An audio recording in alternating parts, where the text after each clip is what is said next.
મરતા નથી. હવે તું મને આ ચિત્ર પૂરું કરવા દે, મેગેઝિનમાં વેચવા દે, એમાંથી કમાણી કરવા દે, અને એમાંથી મારી આ માંદલી બાળકી માટે પોટ વાઇન જે દૂધમાં નાખીને પીતા હોય છે એ ખરીદવા દે, કે મારી ભૂખને સંતોષવા પોર્ક ચોપ્સ ખરીદવા દે. હવે તું મને કામ કરવા દે. જોન્સી કહે છે કે તારું કામ પૂરું થાય એટલે મને કહે છે, કારણ કે મારે છેલ્લું પાંદડું ખરતા જોવું છે.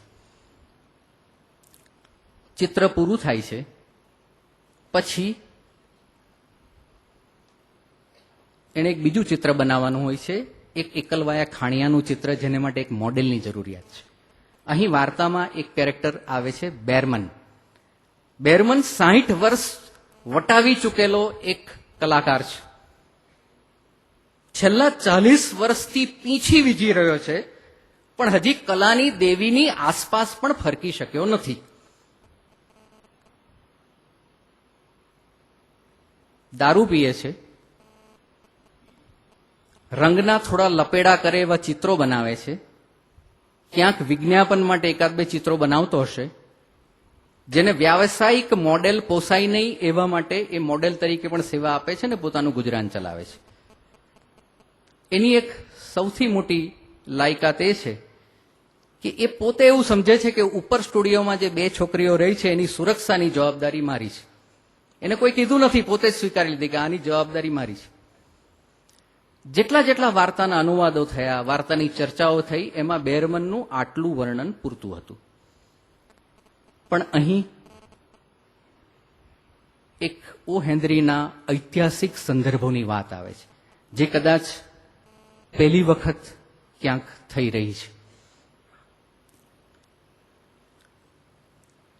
આપણે એનો ઐતિહાસિક સંદર્ભ એવો છે કે બેરમનની દાઢી માઇકલ એન્જેલોના મોઝિસ જેવી છે, જે સેઇટર જેવા માથા પરથી ઇમ્પ જેના શરીર સુધી લટકતી રહે છે. જ્યારે અનુવાદ કરે ને ત્યારે આટલું બધું કાઢી નાખતા હોય છે નોર્મલી, કારણ કે આ બધું ખબર નહીં પડે કે માઇકલ એન્જેલો ને મોઝિસ ને સેઇટર ને ઇમ્પ ને આ બધું શું છે. પણ આ જો સમજીએ ને તો વાર્તા સમજવામાં ખૂબ મજા આવે છે. એટલે અને આ ઓડિયન્સ એવું છે કે એમાં આ વસ્તુ હું કહું તો પહોંચે, એટલા માટે કહું છું. હું કાયમ જ્યારે દાખલો આપું છું ત્યારે હું મારા કવિ મિત્ર સૌમ્ય જોશીની એક પંક્તિ ટાંકતો હોઉં છું. કલ્પવૃક્ષ પાસે પણ એ બોર જ માંગે, સ્વર્ગ મળે તો દ્વાર ઉપર ઊભી રહે શબરી. સબરીને સ્વર્ગના સુખવાસની કોઈ કલ્પના નથી, એને ત્યાં એની કોઈ ઈચ્છા નથી. એને તો દ્વાર ઉપર ઉભું રહેવું છે, કારણ કે આવતા જતા રામના દર્શન થઈ શકે. હવે આ પંક્તિને મેં અંગ્રેજીમાં અનુવાદ કર્યો. She will ask only jujube from the wish yielding tree, while in heaven Shabari will wait at entry. અનુવાદ બરાબર, પણ અમેરિકા મોકલી દો તો સમજાય નહીં, કારણ કે એમાં તો રામને સમજવા પડે, શબરીને સમજવી પડે, રામ કથા સાંભળવી પડે સાહેબ, ત્યારે સમજાય.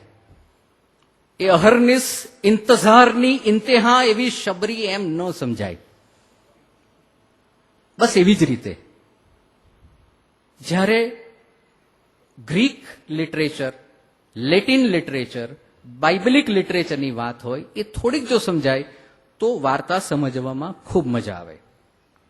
મોઝેસ, એની દાઢી, લાંબી દાઢી, એના માથા પર શિંગડા જોઈ શકાય છે. એ વલ્ગેટ લેટિન ટ્રાન્સલેશનની એક લોસ ઇન ટ્રાન્સલેશનને કારણે એવા શિંગડા એવું બતાવવામાં આવે છે. ઓ હેનરી એને સેઇટરની સાથે સરખાવે છે. સેઇટર એ મદિરાના દેવ બાકુસનો સેવક છે, એટલે સ્વાભાવિક દારૂ પીતો હોય. બકરા જેવું, અડધું માણસનું ને અડધું બકરાનું મોઢું, માથે શિંગડા, એ સેઇટર. અને ઇમ્પ એટલે ટીખડી શૈતાન. આમ મદદરૂપ થાય, પણ આમ પ્રેક્ટિકલ જોક કર્યા કરે, હેરાન કરે, એટલે લોકો એનાથી દૂર રહેવાનું પસંદ કરે. આ બેરમનના કેરેક્ટર બતાવવા માટે ઉપયોગ થયો છે. મોઝીસ છે એ રાહબર છે. રણ પ્રદેશમાં પણ પથ્થર લાકડી મારીને પાણી, રેડ સી આખા જયારે હિજરત કરે છે ત્યારે બે દરિયાના બે ભાગ થઈ જાય છે અને એમાંથી યહૂદીઓને લઈ જાય છે. ઇજિપ્તમાં જે જુલ્મો સિતમ હોય છે ફારો રાજાના, એમાંથી બચાવીને. એટલે મોઝીસ એ રાહબર છે. આટલું રેફરન્સ આપીને જો આપણને મોઝીસ રાહબર છે એવું ખબર ન હોય તો વાર્તામાં જે અણસાર આપી દે છે એના એન્ડ તરફનો એ કદાચ આપણે ચૂકી જઈએ.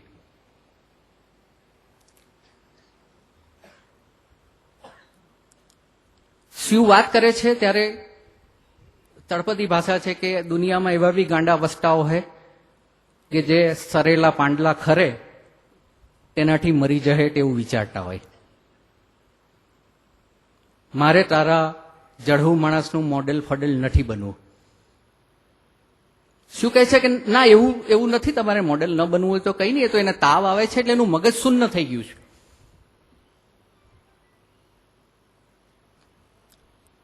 પણ પછી જાય છે, ચિત્ર દોરે છે. ચિત્ર દોરતા પહેલા બંને બારીની બહાર જોયા કરે છે. વરસતા વરસાદમાં પેલા હિમના ટુકડા ઓગળતા જાય છે. બંને પાંદડા સામે જુએ છે અને નિશબ્દ એકબીજા સામે જોયા કરે છે. બીજા દિવસની સવાર પડે છે. બારી ખોલ એવો આદેશ થાય છે. બારી ખુલે છે તો એક પાંદડું ત્યાં હિંમતભેર ચોંટેલું હોય છે. એ જ્યાં ડાળખીમાં જોડાયેલું હોય છે ત્યાં તો લીલું હોય છે, પણ એની કરવતી જેવા આકારના પાંદડા પીળા પડી ગયા હોય છે. ખરવાની સૂચના આપતું પણ છે. એક પાંદડું, છેલ્લું પાંદડું, લાસ્ટ લીફ. દિવસ ઘસાતા ઘસાતા પૂર્ણ થાય છે. સાંજ પડે છે, સાંજના દેખાય છે. રાતના વરસાદ પડે છે, પવન આવે છે. બીજે દિવસે સવાર પડે છે. પાંદડું હજી ત્યાંનું ત્યાં જ છે. આ એની ક્લાઇમેક્સ છે, પરાકાષ્ઠા છે કે પાંદડું ખરતું નથી. અને જોન્સીને વિચાર આવે છે કે હું બહુ દુષ્ટ છોકરી છું, મરવાની ઈચ્છા કરવી એ પણ પાપ છે. હવે તું મને જીવાડ, હવે મારે મરવું નથી, મારે હવે જીવવું છે. હવે એને સૂપ ખાવું છે, પહેલા નહોતું ખાવું, સૂપ ખાવું છે. એને પોટ વાઇન નાખીને હવે દૂધ પણ પીવું છે દવા સ્વરૂપે. એમ કે છે કે પાછળ ઉસીકા મૂક, મારે તું રાંધતી હોય ને ત્યારે તને જોવું છે. એટલે એની બેનપણીમાં પણ એને રસ જાગે છે. આ જીવવાની નિશાની છે. અને છેલ્લે અરીસો મંગાવે છે. જ્યારે કોઈ સ્ત્રી અરીસો મંગાવે ને ત્યારે જાત સાથે પ્રેમમાં પડવાની પહેલી નિશાની છે. અને પછી એક દિવસ કહે છે કે મારે ફ્રાન્સના નેપલ્સનો દરિયાકાંઠાનું ચિત્ર દોરવું છે. ડોક્ટર આવે છે અને ડોક્ટર કહે છે કે હવે બચવાના ચાન્સ ખૂબ સારા છે. હવે સેવા શુશ્રુતાથી, દવાથી હવે આ બચી જશે.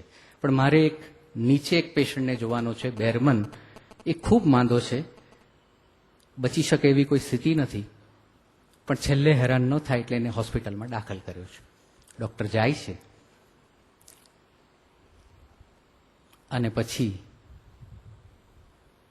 સ્યુ જોન્સી પાસે જાય છે બપોરના ભાગમાં અને કહે છે કે મારી સફેદ ઉંદરડી, મારે તને એક વાત કહેવી છે. મિસ્ટર બેરમેન આજે હોસ્પિટલમાં મૃત્યુ પામ્યા. માત્ર 2 દિવસથી બીમાર હતા. એવી અંધારી રાત્રે ક્યાં ગયા કોઈને ખબર ન પડી. ચોકીદારે જોયું, એના રૂમમાં બેહોશ પડ્યા હતા. એના કપડાં અને એના જોડા બંને બરફ જેવા ઠંડા હતા. એક સીડી એની જગ્યાએથી ખસેડાઈ હતી. એક ફાનસ મળી આવ્યું જે હજી સળગતું હતું. એક રંગદાની મળી જેમાં લીલા અને પીળા રંગ મિક્સ કર્યા હતા. અને મારી વાલી